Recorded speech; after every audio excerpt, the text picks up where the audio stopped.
चाचा नमस्ते। अरे गजोदर, आओ आओ, क्या बात है, बड़े खुश लग रहे हो। हमें तनख्वाह मिली है, आपको तो पता है पूरे महीने का राशन हम आप ही के यहाँ लेते हैं। बताओ क्या चाहिए। गेहूं है चाचा, गेहूं। अरे है, गेहूं दे दो 50 दाने। हाँ और चाचा अरहर की दाल है, है। दे दीजिए 30-32 दाने। और चाचा शक्कर है, शक्कर। हाँ शक्कर एकदम मोटी वाली है। हाँ वो दे दीजिए 7-8 दाने। और चाचा तेल है, तेल। हाँ वो दे दीजिए उसमें 1-2 ढक्कन। 2 ढक्कन। 2 ढक्कन लिख दीजिए। अच्छा और चाचा घी है, घी। हाँ है। चाचा डब्बा यहाँ रख के थोड़ा ढक्कन खोल के सुंघा दीजिए। अरे पगार मिली है तो सूंघना तो चाहिए ना। सूंघेंगे तो है ही, और क्या। अरे भैया गजोदर भैया तो बहुत ही बड़े आदमी बन गए। हाँ बहुत बड़े आदमी बन गए। साली महंगाई इतनी हो रही कि ऐसे ही बोल बोल के मन बहला के अपने आप को धोखा दे रहे हैं। बाबू नमस्ते। डाक बाबू ये हमारा चिट्ठी है, गांव भेजना है। टिकट चिपका के लाल डिब्बे में डाल दो, ठप्पा मार के। तो हमारे गांव कब पहुंच जाएगी चिट्ठी? राम जाने। कोई साहब अर्जेंट भेजना है। वो क्या कहते हैं, हम वो कर देंगे रजिस्ट्री। तो अगर हम अभी करें तो हमारे गांव कब पहुंचेगी? भैया देखो टाइम की तो कोई गारंटी नहीं है, लेकिन ये गारंटी है कि इसी साल पहुंच जाएगी। तब तक तो हम बर्बाद हो जाएंगे। साहब हम खर्चा कर देंगे अपनी चिट्ठी के ऊपर, हम वो कर देंगे स्पीड पोस्ट। हाँ स्पीड पोस्ट कर देंगे। तो तब हमारे गांव कब पहुंच जाएगी साहब? भैया फिर तो गारंटीड इसी महीने पहुंच जाएगी। अरे कहाँ इसी महीने पहुंच जाएगी, इतना जरूरी चिट्ठी है। साहब ऐसा कोई रास्ता बता दें कि ये हमारी चिट्ठी 2-3 दिन में गांव पहुंच जाए। तुम SMS कर दो ठप्पा मार के। SMS का हम समझे नहीं साहब। SMS मतलब सेल्फ मेल सर्विस, जाके खुद ही दे आओ।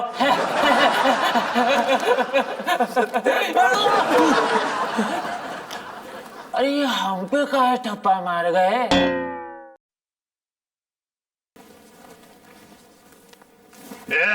तेरे को शर्म नहीं आती? देख डॉक्टर साहब आ रहे हैं। Hello hello hello mister patient. भाई क्या बदतमीजी करते हो लेटे लेटे हैं? अब लेटे लेटे सो गए बगैर नींद की गोली खाए हुए। नींद की गोली पहले खाया करो फिर सोया करो। गोली दीजिए। ले मर। Very nice. Rajinikanth family circus से आया है। डॉक्टर साहब जी। अब जब ये उठ ही गया है तो इसका पूरा चेकअप कर लो। हाँ कर लो। अब डॉक्टर साहब आपको करना है, मुझे नहीं। हाँ हम करेंगे हम करेंगे। डॉक्टर साहब तो सबसे पहले क्या चेक करेंगे? हम सबसे पहले इसका पर्स चेक करेंगे। डॉक्टर साहब very smart, you are very intelligent. Doctor साहब इसका दिमाग भी बहुत वीक है weak और हो। अपने पास इलेक्ट्रिसिटी भी नहीं है, तो उसको शॉक ट्रीटमेंट कैसे देंगे? Very simple. 1.5 लाख रुपए का बिल देकर। डॉक्टर साहब ये माला किसके लिए? शायद तुम्हें मालूम नहीं, मेरी जिंदगी का ये पहला ऑपरेशन है। अगर सक्सेस हो गया तो ये मेरे लिए, और सक्सेस नहीं हुआ तो ये हार तुम्हारे लिए। एक फोटो प्लीज। डॉक्टर साहब दांतों में बहुत तेज दर्द हो रहा है, दर्द के मारे मुंह भी नहीं खुल पा रहा है। 1 मिनट। बोलो क्या तकलीफ है? डॉक्टर साहब हाँ जी। ये पीछे वाले दांत में बहुत दर्द है। 1 मिनट। हाँ पीछे वाले दांत में, कुर्सी के पीछे नहीं, इधर दांत में, अंदर दाढ़ में। 1 मिनट, मुंह खोलो।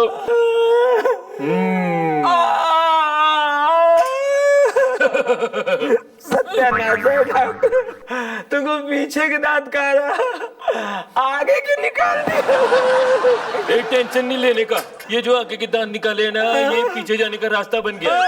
अब तुम चुपचाप बैठो और मुंह खोलो। माफ कर दो। मुंह खोलो।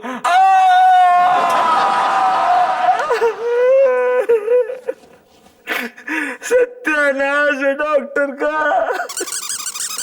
2 दांत निकलवाने आए थे, 8 निकाल दिए। डॉक्टर साहब हमारा दांत वापस लगाओ, जल्दी लगाओ। एक दांत लगाने का जो काम है वो डॉक्टर मिश्रा का है। अपन ने पुलिस की ट्रेनिंग में दांत जोड़ने की नहीं, दांत तोड़ने की ट्रेनिंग ली थी। आज हमारे साथ अदालत में है खेल मंत्री यादव जी।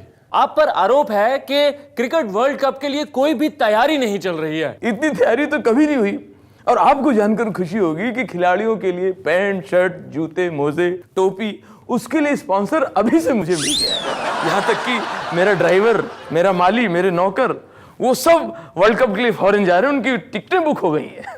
एक मिनट, ये आपके साथ नौकर और माली क्यों जा रहे हैं? क्योंकि उनके पास पासपोर्ट है। जी, आप पर अगला आरोप ये है कि आप पाहुल द्रविड़ को नापसंद करते हैं। आप ये कहते फिरते हैं कि उनकी सेंचुरी 65 साल के बाद होगी। पाहुल द्रविड़ की अभी उम्र क्या होगी?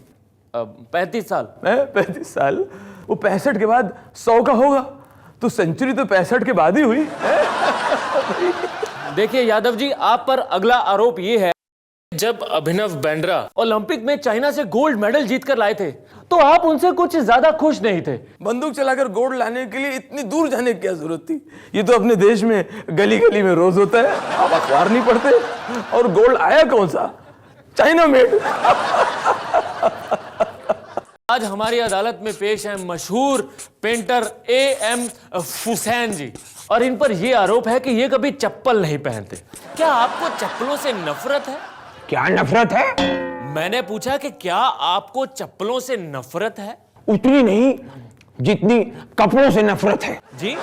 आपने हमारी पेंटिंग्स देखी होंगी। जी नहीं। गरीब देख भी नहीं पाता है, तो आप देखेंगे चित्रों ने बेशक चप्पल पहने होते हैं लेकिन कपड़े नहीं पहने होते। हुसैन जी, आप पर अगला आरोप यह है कि आपकी पेंटिंग्स बहुत ज्यादा महंगी होती हैं, फिर भी लोगों की समझ में नहीं आती। भाई, लोग अगर इतने समझदार होते तो मेरी पेंटिंग्स इतनी महंगी क्यों खरीदते? आप कतर क्यों जा रहे हैं? मैं कतर जा रहा हूं अरबों में खेलने के लिए। हुसैन जी, ये आप क्या बना रहे हैं? मेरी भी समझ में नहीं आ रही है, लेकिन आप देखिएगा ये बिकेगी बहुत महंगी। कोर्ट में लाया है, अच्छा है। अरे कौन लेके आया मेरे को कोर्ट में? काय को लाया? काय को लाया? कौन जज है? अच्छा है, नमस्ते नमस्ते। पूछो, क्या पूछना है पूछो। आपके इसी पागलपन की वजह से आप पर यह आरोप लगता है कि प्रोड्यूसर्स आपको आपकी फिल्मों से बाहर निकाल देते हैं। क्या यह बात सच है? अरे जो प्रोड्यूसर मुझे साइन करता है, बाद में अपनी फिल्म से मुझे निकाल देता है, उसका साइनिंग अमाउंट में वापस नहीं करता। अभी तुम बोलो पागल कौन है? कौन है? आपके पास एक भी फिल्म नहीं है। Objection, objection. अभी बोलता है कि सब प्रोड्यूसर मुझे अपनी फिल्म से निकालते हैं, अभी बोलता है फिल्म नहीं है। पागल है। अच्छा है, बहुत अच्छा है। आपने प्रताप झा की अगली फिल्म इसलिए छोड़ दी क्योंकि उसमें आपकी दोनों टांगों को बेकार दिखाना था। पागल हो गया है प्रताप झा, पागल हो गया। अरे अपनी आने वाली फिल्म में मेरी दोनों टांगे खराब दिखाना चाह रहा था। अरे कम से कम मेरी एक टांग साबुत रखना चाहिए था। अरे सबको मालूम है कि मैं डायरेक्टर के काम में टांग अड़ाता हूँ। अरे इससे अच्छा तो कलम वाली बाई समझती है। कलम वाली बाई को बुलाओ। ना, यहाँ कलम वाली बाई नहीं है, यहाँ कलम वाले बाबा हैं। अच्छा, बहुत अच्छा। आप बताइए, टैक्सी चलाने के लिए क्या क्या रिक्वायरमेंट्स होनी चाहिए? आपके पॉकेट में 100 के नोट होने चाहिए। मतलब? आपने सिग्नल तोड़ा है, ट्रैफिक वाले ने पकड़ लिया, तो एक नोट निकाला और खिड़की से उसको दे दिया। गाड़ी रोकनी नहीं है जी। आपके पास लाइसेंस नहीं है, आपने एक नोट निकाला और जी उसको दे दिया। गाड़ी रोकनी नहीं है। अगर ਤੁਹਾਡਾ बजट बड़ा है फिर तो आप जी दारू पी के भी गाड़ी चला सकते हो। आप क्या रास्ते में किसी को देते हैं लिफ्ट? अगर औरत बेसहारा है, अगर गरीब औरत है, अगर बुजुर्ग औरत है तो जी तो आप उन्हें लिफ्ट दे देते हैं? जी बिल्कुल नहीं देते हैं जी। लिफ्ट भी लेनी है और आप सुंदर भी नहीं है। नॉनसेंस। सर, आपकी टैक्सी के पीछे लिखा है कृपया हॉर्न दीजिए, लेकिन आप खुद दूसरों को कभी हॉर्न नहीं देते, ये क्यों? और क्यों दी मैं हॉर्न? है जी, एक हॉर्न 4-4 हजार रुपए का आता है, इंपोर्टेड 5-5 हजार रुपए का आता है। टैक्सी के पीछे तो लिखा रहता है सिर्फ पढ़ने के लिए। आप पढ़ो और आनंद लो, है जी। आइए पूछते हैं जाने मानी हस्ती से जाने माने सवाल। नमस्कार। नमस्कार सर, जामू जी की आग जैसी पकाऊ फिल्म करने की क्या वजह है? मैंने अपने लंबे से करियर में हॉरर फिल्में कभी की नहीं है, तो मुझे अंदर से ख्वाहिश थी कि कोई हॉरर फिल्म की जाए। हॉरर फिल्म कैसे सर? आग फिल्म के पोस्टर देख के लोग डर जाते थे, बच्चे अपनी माँ की गोद में दुबक जाते थे, तो मैं समझता हूँ ये बहुत ही हॉरर फिल्म बन के उभरी। I agree sir, I agree. Sir, हमने सुना है आप जामू जी के साथ कॉमेडी फिल्म करने वाले हैं, लेकिन जामू जी तो कॉमेडी फिल्म बनाते ही नहीं। मैं देखिए, जहाँ तक मैं समझता हूँ कि जामू जी जो हैं हिंदुस्तान के सबसे बड़े कॉमेडी फिल्म के डायरेक्टर। अब उनकी फिल्में देखिए आप, अज्ञात देखिए, फूक देखिए। सिनेमा हॉल में लोग हंस हंस के लोटपोट हो गए हैं जामू जी के ऊपर। I agree sir, I agree sir. आपकी और जामू जी की रण कुछ खास नहीं चली जी। पर हमने सुना है कि जामू जी आपके पास दोबारा आ रहे हैं जी। अब आप क्या करेंगे? इस बार हम करेंगे रन। मतलब आप भाग लेंगे? इब्ने बतूता ता ता बगल में जूता ता ता पहनो तो करता है चुर। इसे कहते हैं कंप्लीट एक्टर। आज मैं आपको मिलवाने वाली हूँ बॉलीवुड के मशहूर एक्टर से, मिस्टर बशरुद्दीन शाह। आपके हिसाब से आर्ट फिल्म के एक्टर बड़े कलाकार हैं या फिर कमर्शियल फिल्म के एक्टर्स बड़े कलाकार हैं? कमर्शियल फिल्मों के एक्टर बड़े कलाकार होते हैं।